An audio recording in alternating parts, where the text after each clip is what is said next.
en esa noche, Padre, por tener la oportunidad de meditar en tu palabra. Señor, te alabamos, te bendecimos y te rogamos que tu Espíritu, Señor, nos guíe para comprender esa escritura, Señor. En el nombre de Jesús te lo pedimos. Amén. Vamos a leer, por favor, Mateo capítulo 12, versículo 13. ¿Qué dice? Ah, sí. Mateo 12, 13. Ya lo tiene Yola, Rosita, Pedro, Daisy, el hermano, Mario. Ok, hecho. Dice, entonces dijo aquel hombre, extiende tu mano, y él extendió, y le fue restaurada sana como la otra. Y saliendo los fariseos tuvieron consejo contra Jesús para destruirle. Sabiendo esto, Jesús se apartó de él y le siguió mucha gente y sanaba a todos, y se encargaba rigurosamente que no le descubriesen, para que se cumpliese lo dicho por el profeta Isaías cuando dijo, he aquí mi siervo a quien he escogido, llamado a quien les agrada mi alma, pondré mi espíritu sobre él, y los gentiles anunciará el juicio. No contenderá ni gozará, ni nadie oirá en las calles su voz, la caña cascada no quebrará y el pabilo que hume no apagará, hasta que saque a victoria el juicio y en su nombre esperarán los gentiles. Entonces fue traído a él un endemoniado ciego, mudo, y le sanó de tal manera que el ciego y mudo veía y hablaba. Y toda la gente estaba atónita y decía, ¿será este aquel hijo de David? O los fariseos al oírlo decían, este no echa fuera a los demonios, sino por Beelzebub, príncipe de los demonios. Sabiendo Jesús los pensamientos de ellos, les dijo, todo reino dividido contra sí mismo es asolado, toda la ciudad o casa dividida contra sí misma no permanecerá. Si Satanás echa fuera a Satanás, contra sí mismo está dividido. ¿Cómo pues permanecerás bueno? Y si echo fuera de los demonios por Beelzebub, ¿por quién nos echaremos los hijos? Por tanto, ellos seremos los jueces. Pues si yo por el Espíritu de Dios echo fuera los demonios, ciertamente ha llegado a vosotros el reino de Dios. Porque cómo puede alguno entrar en la casa del hombre fuerte y sacar sus bienes, si primero no le ata? Entonces podrá saquear su casa. El que no es conmigo contra mí es, el que conmigo no recoge desparrama. Por tanto, os digo, todo pecado y blasfemia que será perdonado a los hombres, a la blasfemia contra el Espíritu Santo no será perdonada. De cualquiera que dijese alguna palabra contra el Hijo del Hombre le será perdonado, pero el que hablare contra el Espíritu Santo no le será perdonado, ni en ese siglo ni en el venidero. Bueno, a pesar de que Jesús sabía que estaban configurando contra él para matarlo o para quitarlo, Jesús seguía eh, con su ministerio, sanando, enseñando a los gentiles, hablándoles acerca del juicio que iba a venir. Él continuaba con su trabajo a pesar de que pues pesaba sobre él constantemente la gente que quería hacerle daño. Él seguía trabajando con su ministerio.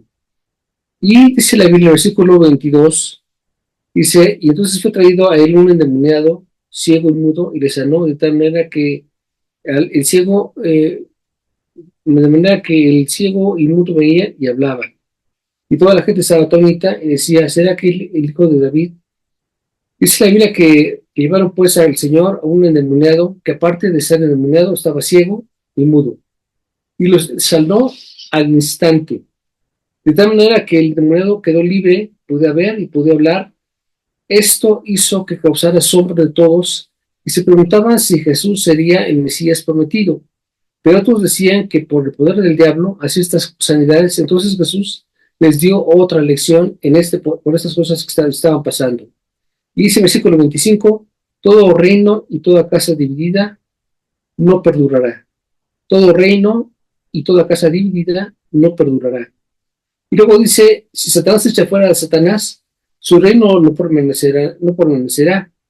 Decía que Jesús estaba de parte del diablo, pero sus hijos, cuando sean adultos, podrán sacar demonios de una persona, haciéndolos a los niños jueces. ¿Por qué es esto? Porque los niños estaban viendo lo que Jesús hacía. Lo que Jesús hacía no lo hacía a escondidas, sino a la vista de todos. Y los que seguían a Jesús eran hombres, mujeres, pero también iban niños. Entonces, dice el Señor que los propios niños que estaban viendo y creyendo en lo que estaban sus ojos viendo, pues iban a ser al tiempo jueces de los propios papás que viendo no creyeron. Y esto le dice, al rato, al tiempo, estos niños van a ser jueces de ustedes porque ellos vieron y creyeron, pero ustedes no creyeron. Versículo 29. Dice, pero si yo por el Espíritu de Dios echo fuera demonios, ciertamente ha llegado a vosotros el reino de Dios. Dice, porque ¿cómo puede alguno entrar en la casa del hombre fuerte y sacar sus bienes si antes el gobierno no le ata? Entonces podrá saquear su casa. Estamos hablando de que tiene en medio de ellos a un endemoniado. ¿Quién ha visto un endemoniado? No muchos han visto endemoniados, a lo mejor en la televisión, pero tenerlo físicamente no muchos lo han visto. Un endemoniado es una persona que, pues que obviamente no está en sí, sino que está poseído por algo que lo hace que haga cosas extraordinarias, que causa mucho temor y que sin duda alguna su presencia impone miedo y angustia al que está ahí. Pero dice que se lo llevaron pues a Jesús, porque Jesús cuando empezó la cita decía que sanaba a todos, estaba sanando a una persona que tenía el saca la mano y cuando le estiró Dios lo sanó y eso causó mucho, pues mucho asombro de toda la gente, pero cuando veían a la persona que estaba sanada, la gente se preguntaba si él era el Mesías o si era otra cosa. Ellos eran temerosos de Dios, pero también eran incrédulos, porque estaban viendo las cosas de Dios y todavía se las estaban atribuyendo al diablo. Decían que por Belcebú, príncipe de los demonios, estaba haciendo esas sanidades. El Señor me dice que esto no es posible. Una casa dividida o un gobierno o un reino no puede permanecer si se encuentra con división.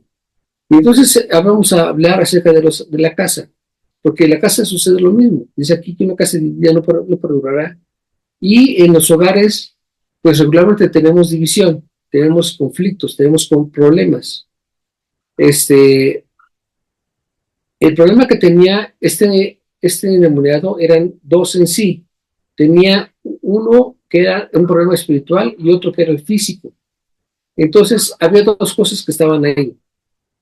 Quiero platicarles algo para ver si me da a entender un poquito. Yo he estado padeciendo un poco con los problemas en las piernas. Me duelen mucho, yo pensé que eran reumas. Total, fui a ver a una doctora y me mandó a hacer los estudios, ya se los llevé y me dijo desde un principio, su problema no es que tenga reumas, sino es que está demasiadas horas sentado. Yo estoy 16 horas al día sentado. Ese es el problema que tengo. No tengo movilidad, o sea, no me muevo para nada. Entonces, el problema está que no está irrigando bien la sangre en las piernas, porque estoy todo el día sentado y entonces hay agua entre las venas y la piel, hay agua. Entonces me dice, tiene que bajar de peso y tiene que tomar medicamento para que, anticoagulante, para que no se le vaya a congestionar la sangre y vaya a causar una trombosis. Pero su problema es porque está todo el tiempo sentado. Y eso yo lo reconozco, la mayor parte del día estoy sentado y entonces poco me paro y lo que hago pues me siento o me canso con rapidez. Entonces, yo no puedo decir que este padecimiento es un problema del diablo, sino es un problema físico. Entonces hay problemas que son físicos y problemas que son espirituales. La mayor parte de los problemas, enfermedades, provienen del espíritu. Efectivamente, la mayor parte de ellos, pero no son en su totalidad. Entonces ya la doctora me dijo que tiene que tomar, mira, tengo acá casi un montón de medicamentos, los que tengo abajo, y estoy medicamentando y hoy ya, obviamente ya estoy sintiendo la mejoría, ya puedo caminar, estoy ya en camino de restablecerse, pero hubo que hacer varias cosas. Y a veces lo que la gente hace es que confundimos una cosa con la otra. A todo lo que es enfermedad le decimos que es del diablo, o de plano dicen que no es del diablo, entonces hacemos cosas extrañas.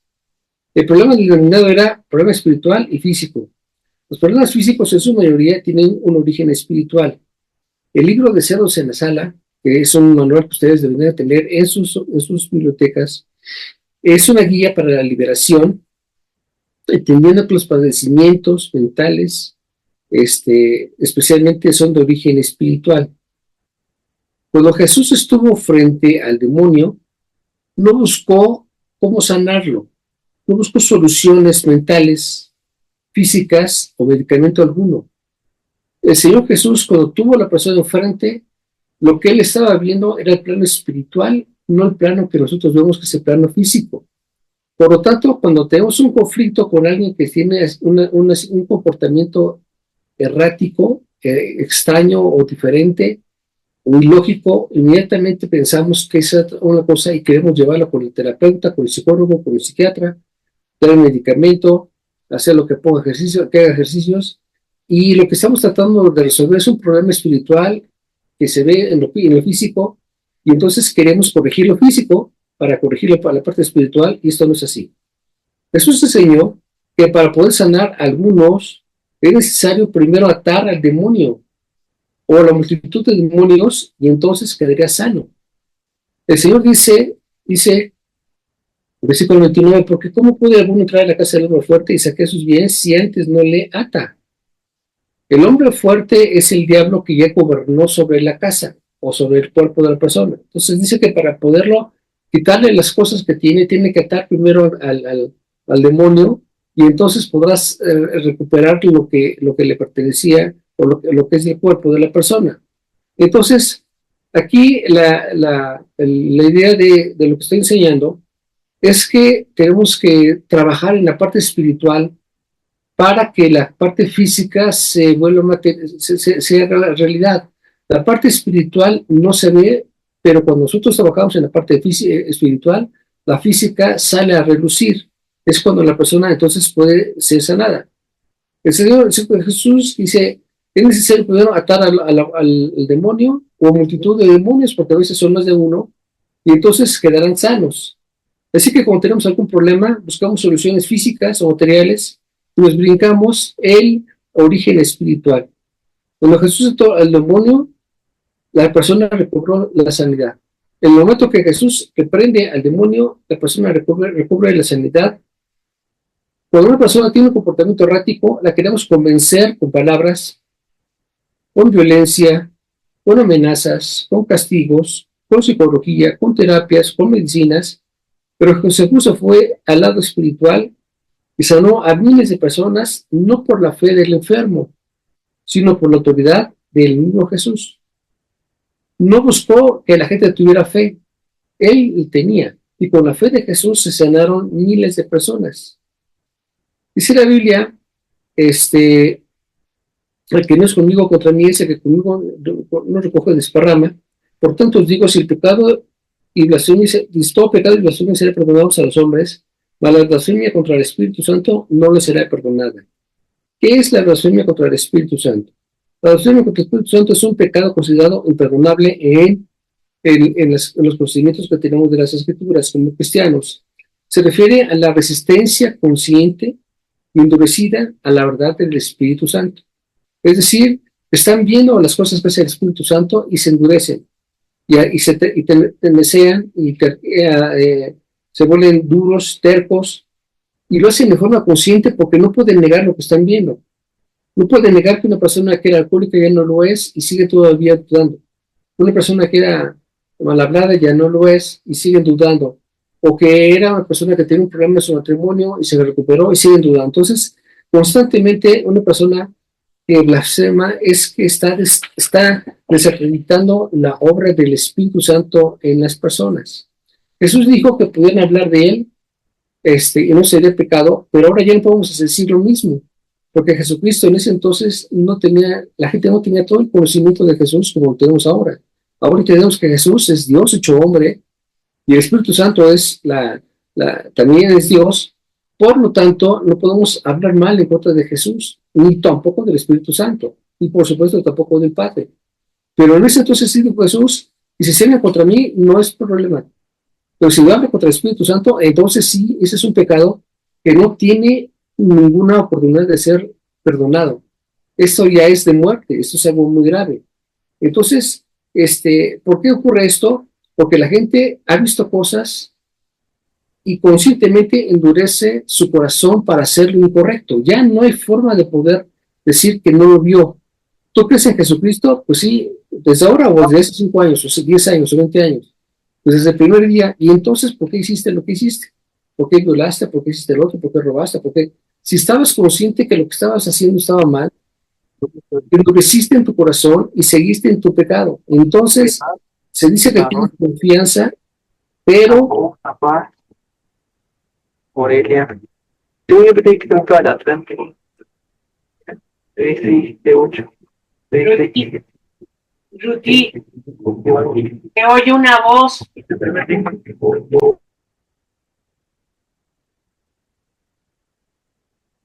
¿Ya?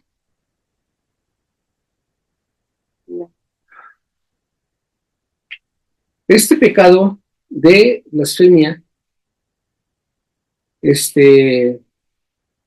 un pecado que implica una condición de falta de temor para Dios, de falta de. Se sigue escuchando la voz, Ruti. Ruti, no sé quiénes tienen problemas. ¿No será Frank Javi? Puede ser. Es el hermano Francisco Javier. El micro. El micro de. Ok. Pues, Ruti, ¿me puedes desaparecer eso? Gracias. Digo, perdón, pero pues que. Sigue ahí. Ok. Ok, entonces, ¿qué es en sí la blasfemia? Es un pecado donde la persona pierde la capacidad de buscar el perdón. Sabiendo que hicieron las cosas mal, su perdón, cuando lo pide, es un perdón de labios para adentro. No expresan su realidad. No es genuina su arrepentimiento. Es una persona que se ha vuelto tan dura que no busca el perdón, ni lo practica, ni cambia tampoco. Está como un resorte contenido, que cuando le quitas el pie, ¡pum!, sale por todas partes. Entonces, esto habla de una blasfemia porque estos hombres vieron a Jesucristo sanar a las personas. Hablamos del que estaba con la mano entumecida y Dios hizo que se restaurara. Y luego le traen a una persona que está endemoniado, ciego y mudo, y no pueden negar que estaba así y ahora ya es libre, y todavía negar que fue Dios el que hizo la obra. Entonces, este corazón, el Señor les habla duramente y les dice, porque además dijeron ellos que por el seguro, que por el demonio había sacado esas cosas. Dicen, ¿cómo puede ser eso? ¿Cómo puede ver esto? Usted no entiende que una casa dividida no puede funcionar, ni un gobierno, ni un reino puede funcionar así. Entonces, está hablando de la blasfemia porque ellos estaban viendo las cosas y no creyeron. Todos nosotros los que vamos a la iglesia no podemos decir que no hemos visto a Dios. Todos lo hemos visto. Se nos ha revelado a través del tiempo que estamos ahí, hemos escuchado, hemos podido comprobar que es real y pero el conflicto radica cuando la persona blasfema porque no se arrepiente cuando comete errores y también le atribuye al diablo las obras de Dios. Se considera un pecado de mayor gravedad que otros pecados que se pueden perdonar, pero no el de la blasfemia. Y aquí está muy grave. Este pecado donde la persona puede ver la manifestación del Espíritu, este pecado es porque la persona pudo ver la manifestación del Espíritu Santo y se lo acredita al diablo y tiene una resistencia consciente contra el Espíritu Santo, y esto es un pecado imperdonable, porque están luchando directamente contra Dios y lo hacen de forma consciente. Saben que están mal y continúan. ¿Saben? Entonces esta persona se viene que es una persona que tiene un problema porque está endemoniado. Esto, y dices tú, bueno, ¿y ahora qué hago con esto? Yo tengo un hijo, una hija, un amigo, mi esposo, mi esposa, que tiene este conflicto, que escucha las cosas, pero no cambia, no hace nada. Ya le dejé, ya si es el esposo, ya no le doy de cenar, o ya no la atiendo, o si es mujer, pues ya no le llevo de compras. O sea, buscamos maneras o castigos para tratar de frenar la condición que tiene una persona. Y entonces recurrimos a cosas físicas, cuando el Señor Jesús lo que hizo fue atacar la parte espiritual para que la persona fuera liberada. Esto quiere decir que tenemos que orar por la persona. Antes de estarnos peleando con ellos, es orar y luchar en el espíritu en contra de lo que está gobernado contra la persona. Esto no quiere decir que dejemos de orar, o sea, más bien que estemos orando todo el tiempo, atando al demonio que controla a la persona. Eso es lo que tenemos que hacer, atar al demonio que controla a la persona. De aquí también tenemos que entrar a otro título. ¿Por qué razón? Porque a veces las personas, cuando atan, se atribuyen la autoridad de parte de Dios. Yo te ordeno en el nombre, yo te ordeno que sueltes a esto. Bueno, en realidad no eres tú, sino Dios. Sabes que en el nombre de Jesús yo te ordeno que hagas esto. En el nombre de Jesús yo te ordeno. Porque tú vas segundo del papel, no vas como principal. El Señor es el que va adelante, porque el que sana, el que libera, es el Señor Jesús. A veces yo he escuchado como la gente se atribuye y hasta se sudan y gritan y entonces parecería una lucha espiritual. Yo he visto como a veces ahora, yo estaba viendo en Estados Unidos cómo estaban liberando a algunas personas y es puro griterío y estaban jalando, sacudiendo a la persona para que saliera el espíritu. Entonces, no funciona de esa manera. Jesucristo no hizo nada a eso a la gente, sino que su sola presencia, respaldada por su autoridad y por el Espíritu Santo y por supuesto por el Padre, hacía que el demonio reconociera la autoridad. Y cuando Dios les dijo, salte de ahí, o decía, Señor, déjame que veamos a los atos de los cerdos, y dio permiso, tenía autoridad, siempre tuvo autoridad por encima de los demonios, porque el Señor no estaba platicando, ni conversando, ni negociando con ellos, simplemente estaba mostrando la autoridad de parte de Dios. ¿Qué nosotros tenemos que hacer para que las cosas funcionen en nosotros? Pues no quiere decir que dejemos de orar y dejemos de atar al demonio. Tenemos que seguir atando al demonio en nuestras oraciones en contra de la persona con la que vemos que tiene un conflicto. Eso es lo que tenemos que hacer. Pero también tenemos que hacerlo con el debido respeto y con la autoridad de parte de Dios, no la nuestra. Ciertamente el Señor nos dio autoridad, pero no podemos nosotros hacer un uso indebido de este privilegio. Tampoco vamos a estar escuchando los argumentos, porque a veces tenemos a la persona ahí y escuchamos sus argumentos en contra de Dios. Los estamos escuchando. No, lo que pasa es que Dios así, ¿no? ¿Por qué Dios no sanó al pueblo cuando estaba en la orgía de Egipto? ¿Por qué tantos enfermos de enfermedades? ¿Por qué tanta pobreza? O sea, y escuchamos sus argumentos. Entonces, los cristianos no tenemos que estar escuchando, ni permitiendo que estas cosas ocurran. Los argumentos en contra de Dios, de iglesia o sus dirigentes. Eso es muy importante. Para que nosotros tengamos una lucha espiritual, no tenemos que permitir que nuestra mente se embote de cosas o argumentos que tenga la persona en contra de Dios, de la iglesia o de sus dirigentes. Tampoco nos vamos a convertir en sus amigos para ganarlos para Cristo. Ese es otro error. Queremos hacernos amigos de las personas para que entonces algún día se conviertan a Cristo. No era tampoco por ahí. Tiene que ser directo lo que Dios enseña. Aquí el Señor Jesús enseña también que que pueden incurrir a Dios, atribuir a Satanás la obra del Espíritu Santo. ¿Por qué? Porque las cosas que estaban haciendo decían que era otro el que las hizo. Y entonces a veces decimos que el que sanó a la persona fue el doctor, o que lo sanó fue el remedio, o que lo sanó fue la terapia, o que lo sanó, no. El que salva o que sana es Dios y ocupa una infinidad de cosas para ejercer su voluntad. Desde los medicamentos, desde doctores, o desde lo que sea, pero el que sana es el Señor. Pero lo que nosotros tenemos que aprender a hacer es, ante la persona que está en la moneda, es atar dinero. Y eso tenemos que hacerlo nosotros solos, en oración. Yo ato por medio de Jesucristo, porque Dios es la invitación que yo puedo atar al demonio que está en contra de esta persona para que pueda ser libre y pueda recuperar otra vez el sentido común. Porque lo que estamos viendo son personas que son irracionales, que son intemperantes, que son ofensivos, que son groseros, que son ofensivos. Y a veces los estamos escuchando y eso es algo que no podemos tolerarlo. Eso no se debe hacer. Eso te denigra a ti como persona. Tú eres una persona que tienes que decirle, esto yo no te lo puedo permitir, tus ideas son tus ideas, pero no puedo permitirte que tú hables en contra de la obra de Dios, porque eso está incorrecto. La autoridad de Dios, que es lo que Jesucristo hizo, o lo que Jesucristo mostró, dice que la gente escuchaba hablar a Jesús y decía que nunca habían escuchado hablar a alguien con tanta autoridad. ¿Qué es la autoridad de Dios?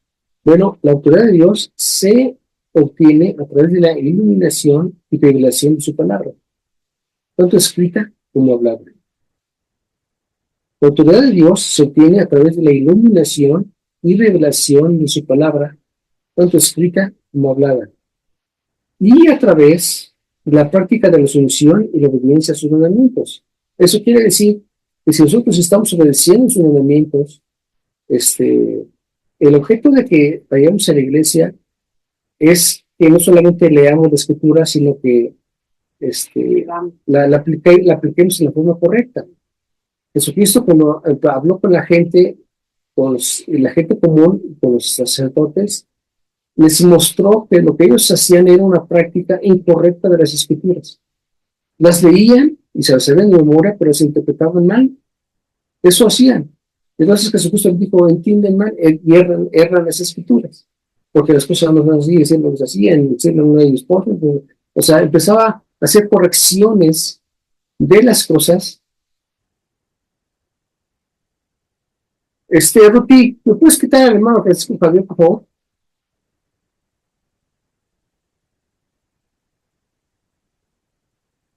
Ay, Dios mío. Ruti.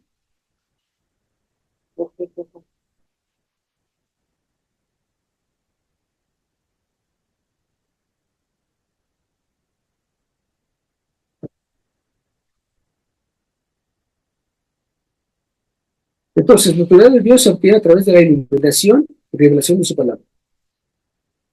Podemos leer las escrituras. Ya me tocó ver a una persona que leía la escritura antes de ser cristiano. No era de ninguna iglesia, dije que leyera la Biblia y luego platicamos. Y cuando volví a ver, era una mujer, y cuando ya grande, y cuando la volví a ver con ella, ya había leído toda la Biblia completa. Toda completa. Y nunca le habían dicho nada, ni de Cristo ni nada. Entonces dice, yo ya la leí toda. ¿Me entiende? Dice, pues la verdad es que no entiendo. Y entonces empezamos a platicar y fue entonces como que, dice, sí, ya haber leído esto, pero no lo entendía. Qué tremendo es cuando nos pasa así que leemos y luego no entendemos nada. Y así le pasaba al pueblo judío.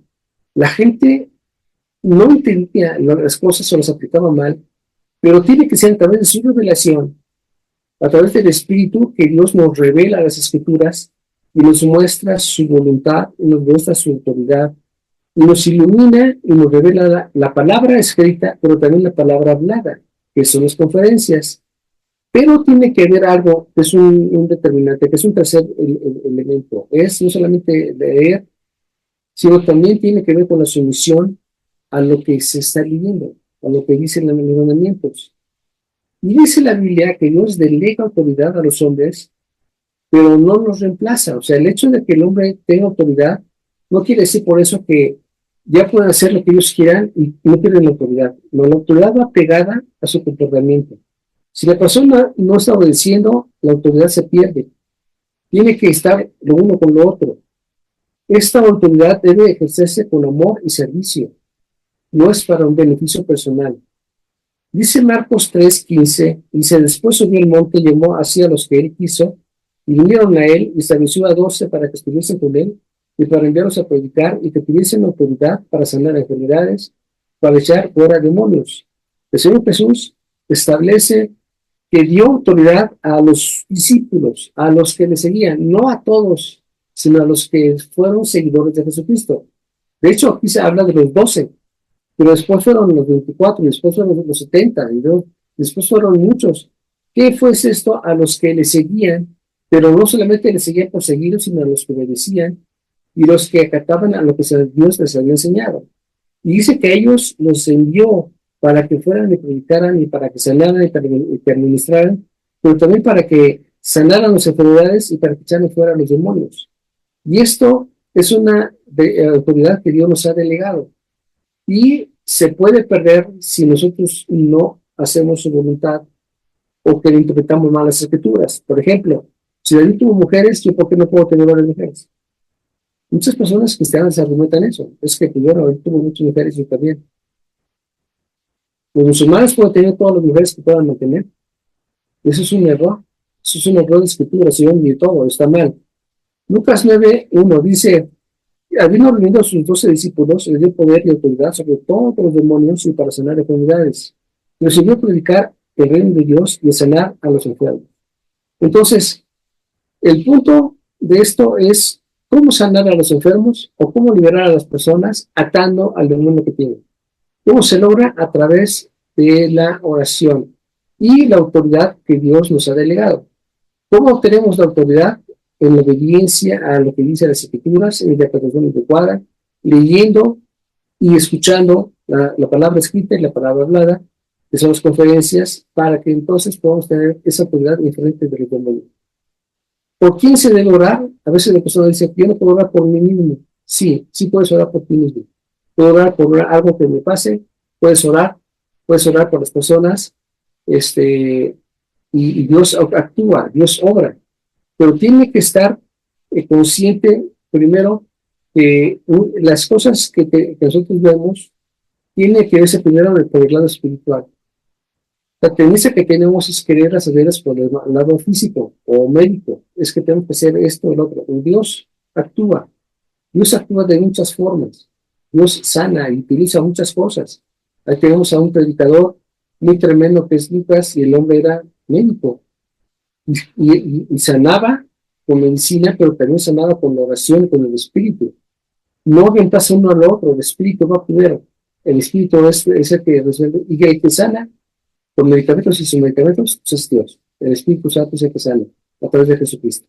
Entonces, aquí no hay muchas dudas acerca de esto. Entonces, el tema se llama el pecado imperdonable. ¿Cuál es el pecado imperdonable? La blasfemia.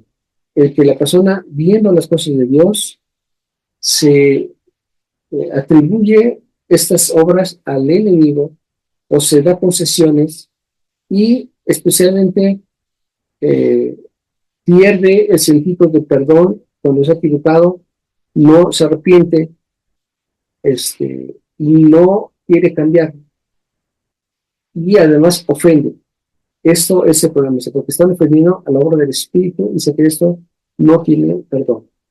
Entonces, ¿qué nos lleva al punto? Es orar, seguir orando, no desesperarnos por la persona, porque a veces queremos tratar con la persona con la que sentimos que tiene un conflicto y no queremos convencerlos nosotros con nuestros razonamientos, con nuestros argumentos o con las leyes, pero lo que tenemos que aprender a hacer es manejarla a solas, en la oración, reprendiendo al demonio que está gobernando sobre él, ella o quien fuera. Eso tenemos que aprender a hacer, llevarlo en oración constantemente, porque el Señor Jesucristo, antes de dispensar su ministerio, lo primero que hacía era subir y orar y ponerse a cuentas con el Padre. Era llenarse de su presencia, de su espíritu, y cuando él bajaba y hacía las cosas, las hacía de una manera que era impresionante. Yo no me puedo imaginar desde que empezamos el tema, que es que Jesús sabía perfectamente bien cómo lo estaban buscando para matarlo, y no perdía su cordura, no perdía la recta de su trabajo. Seguía hablando del Señor y seguía sanando, haciendo las cosas, y lo que hiciera la gente no le importaba. Nosotros nos preocupa mucho lo que la gente dice de nosotros. O sea, mucha gente está muy preocupada por lo que digan, y eso los mata o destruye o los nubla en sus actividades. Pero Señor Jesucristo, nada de lo que la gente decía lo hacía mover de su posición. No es que estuviera solo. Lo que pasa es que tiene el espíritu apegado, alineado a la palabra de Dios y a Dios mismo. Entonces, esto hacía de él una autoridad. Está apegado, sin importar lo que la gente diga, sin importar las corrientes del mundo, sin importar las tendencias del mundo, no se dejaba guiar. Y luego, cuando estaba con el demonio, no se podía dialogar con ellos. Es decir, a veces el demonio puede ser el lechero, por ejemplo, y te pones a platicar con el lechero y quieres convencerlo. Simplemente es a través de la oración, y dejando que el Espíritu se quede a la obra. Porque finalmente el que liberta es Dios, no nosotros. Somos el medio, pero no somos la salvación. La salvación es la que otorga el Señor. Pasen muy buena noche y muy mañana.